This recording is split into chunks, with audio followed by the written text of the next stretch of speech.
blurred before his eyes. Andrea Reynolds seeks urgent meeting regarding personal matter. 9 months since their divorce was finalized, and his ex-wife's name still caused his heart to stutter in his chest. The sleek corner office of Harrington Enterprises' New York headquarters suddenly felt airless, despite the floor-to-ceiling windows showcasing the Manhattan skyline.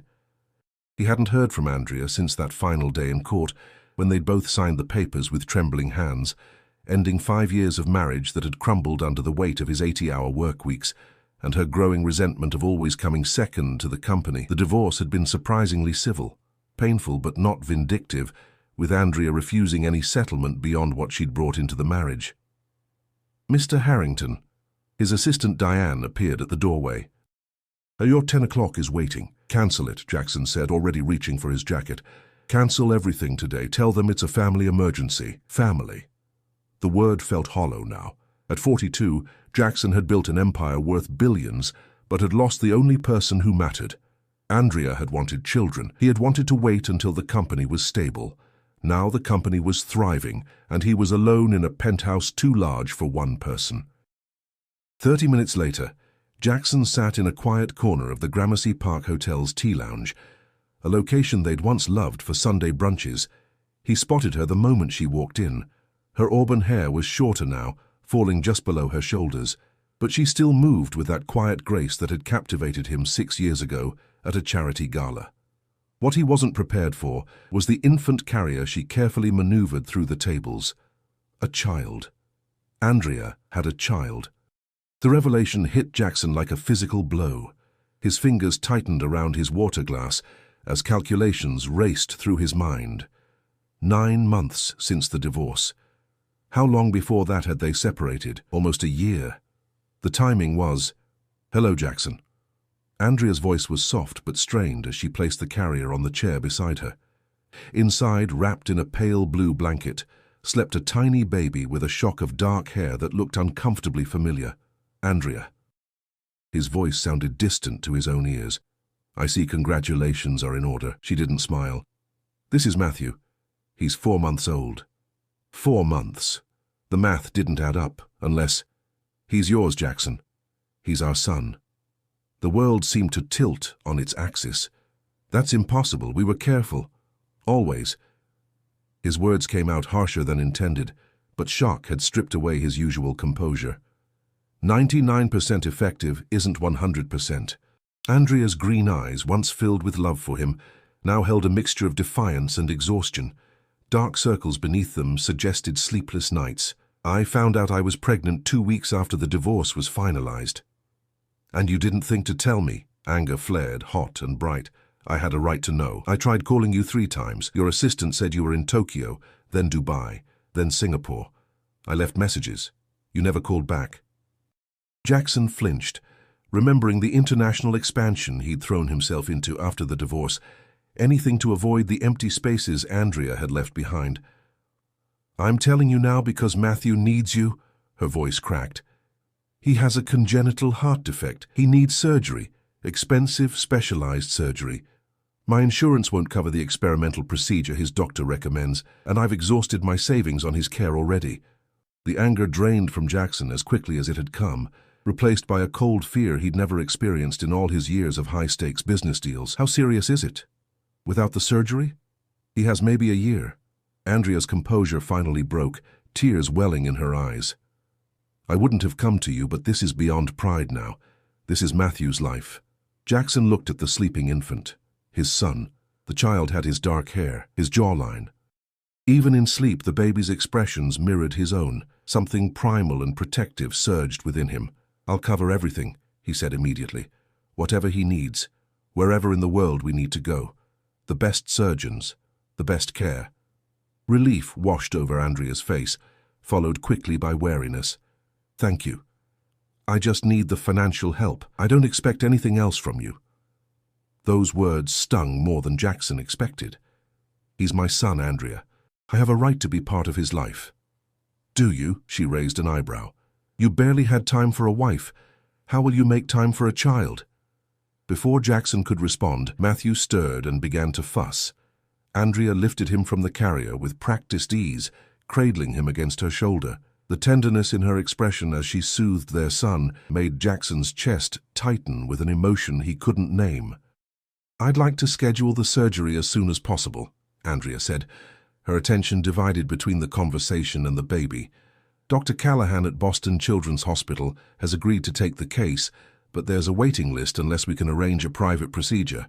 I'll make some calls today. We'll bypass any waiting lists." Jackson reached for his phone, then hesitated. Could I hold him?" Surprise flickered across Andrea's face, but she nodded and carefully transferred the baby into his awkward arms. Matthew weighed almost nothing, a fragile bundle with a rapidly beating heart, a heart that needed saving. The baby's eyes fluttered open, revealing eyes exactly like Jackson's own deep blue ones. The tiny hand that escaped the blanket wrapped reflexively around Jackson's finger with surprising strength. In that moment, looking into the face of his son, Jackson Harrington, the man whose ruthless business instincts had built a technology empire, felt his priorities shift with tectonic force. "I've missed so much already," he said quietly. "I don't want to miss any more." "Jackson," Andrea sighed, "a baby isn't a business acquisition you can just decide to take on. Parenthood requires presence, consistency." "I know what it requires," he interrupted, his eyes still locked on Matthew's. "And I know what I've been missing by prioritizing everything else. Give me a chance, Andrea. Give us a chance." "Us?" Her voice sharpened. "There is no us anymore. You made your choice a long time ago. People change." He finally looked up at her. "Circumstances change. A crisis doesn't fix fundamental problems," Andrea said, taking Matthew back into her arms. "Right now, Matthew needs that surgery. That's all I can focus on." Jackson nodded, respecting her boundary even as determination settled in his bones. "I'll have my lawyers draft the financial arrangements today. No strings attached." He paused, reaching into his wallet for a business card. "But this is my private number. Day or night, if either of you need anything at all, call me directly." As Andrea gathered her things to leave, balancing Matthew expertly on her hip, Jackson made a silent vow to the son he'd just discovered and the woman he'd never stopped loving. Whatever it took, whatever sacrifices he needed to make, he would prove that some things mattered more than empires of glass and steel. Some things were worth rebuilding a life for. What he didn't know was that securing the surgery would be just the beginning of their challenges, and that the past 9 months held secrets Andrea wasn't yet ready to reveal. 3 days after their meeting, Jackson paced the waiting area of Boston Children's Hospital, while Andrea completed Matthew's pre-surgery paperwork.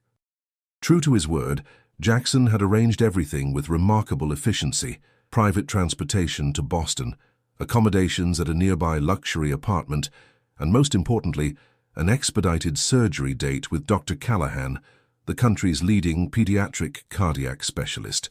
"Mr. Harrington," a nurse appeared at the doorway, "you can join Ms. Reynolds and Dr. Callahan now."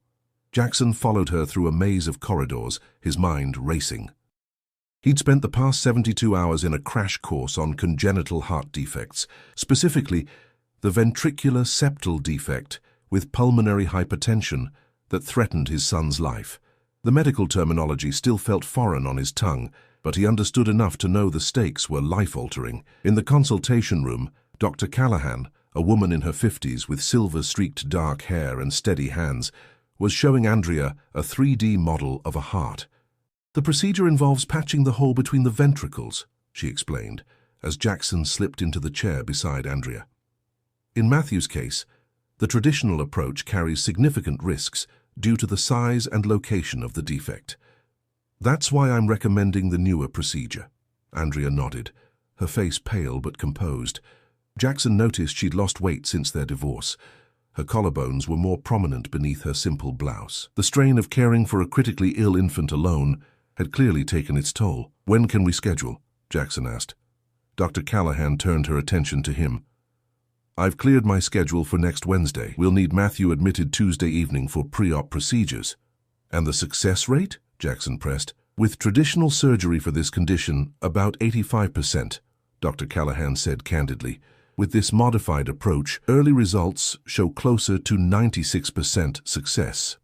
But I want to be clear, this is still considered experimental. That's why insurance companies aren't covering it yet." "The cost doesn't matter," Jackson stated firmly. "Only his survival does."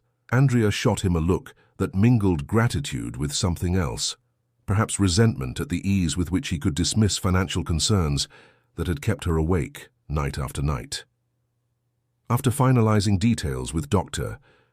Callahan, they walked together to the hospital parking garage in uncomfortable silence. Jackson had arranged for a driver, but Andrea had insisted on keeping her own car for independence.